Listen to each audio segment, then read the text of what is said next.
અમરેલી જિલ્લામાં સતત વરસાદથી ખેતી પાકને વ્યાપક પ્રમાણમાં નુકસાન ગયું છે, જેને લઈને ખેડૂતો ચિંતિત બન્યા છે. તો જિલ્લાના જાફરાબાદ પંથકમાં ભારે વરસાદથી ખેડૂતોએ વાવેતર કરેલ ચોમાસુ પાકમાં ભારે નુકસાન સર્જાયું છે. તો તાલુકાના ગ્રામ્ય વિસ્તારમાં સતત વરસાદથી ખેડૂતો ચિંતાતુર બન્યા છે. ત્યારે તાલુકાના લોર ગામે ભારે વરસાદથી ખેડૂતોના પાકમાં નુકસાન આવતા તેઓ ચિંતાતુર બન્યા છે. લોર ગામે ખેડૂતો દ્વારા કપાસ, મગફળી, સોયાબીન સહિત વિવિધ પાકોનું વાવેતર કર્યું હતું. તો લોર ગામે પણ સતત વરસાદથી પાક નિષ્ફળ જવાની શક્યતા સર્જાઈ છે. તો સતત વરસાદથી ખેતરોમાં પાણી ભરાઈ જવા પામ્યા છે. તો મગફળી, કપાસ, સોયાબીન સહિત વિવિધ પાકોમાં ભારે નુકસાન થવા પામ્યું છે. મારું નામ કાળાભાઈ રામભાઈ ગોહિલ, ગામ લોર, તાલુકો જાફરાબાદ, જિલ્લો અમરેલી. અત્યારે 1 મહિનાથી સતત વરસાદ ચાલુ છે અને કુવાઈ માથેથી જાય છે અને રસ્તાએ હલાય એવું છે નહીં. અને કપાસ અને માંડવી બે પાક અત્યારે ખેંચો તો એમાં કાંઈ આવે એમ છે નહીં. પાક નિષ્ફળ ગયેલ છે, હાવ હડી ગયું છે.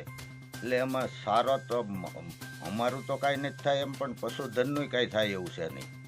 આવી પરિસ્થિતિ છે અત્યારે. વણના દીંડવાય બાટી જશે અને હડી જશે અને કપાસ પણ રહે એમ છે નહીં. આ તમે જોઈ શકો છો પાણી કેટલું ભર્યું છે અને આ ખેતરમાંથી આવી જ રીતે હાલ્યું જાય છે. મારું નામ છે લાલજીભાઈ વીરાભાઈ ડાભી, ગામ લોર, જાફરાબાદ તાલુકો. અમારે ત્યારે માંડવીમાં પાણી હાલ્યું જાય છે, રેચક થઈ ગયું છે. પછી પાણી માંડવી હાથમાં કાવ નથી આવ્યું. 4 મહિના થઈ ગયા છે, પાક પૂરો થઈ ગયો. વરસાદ કેટલા દિવસથી પડે છે? વરસાદ 10-12 દિવસ એક ધારો પડે છે, નોરતા પહેલાનો. માંડવી ક્યારે તમે વાવી હતી?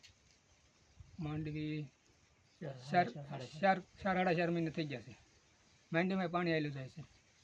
અશોક મણવર સાથે CN24 ન્યૂઝ, અમરેલી. હવે જુઓ દેશ દુનિયાની તમામ ખબરો તમારી આંગળીના ટેરવે.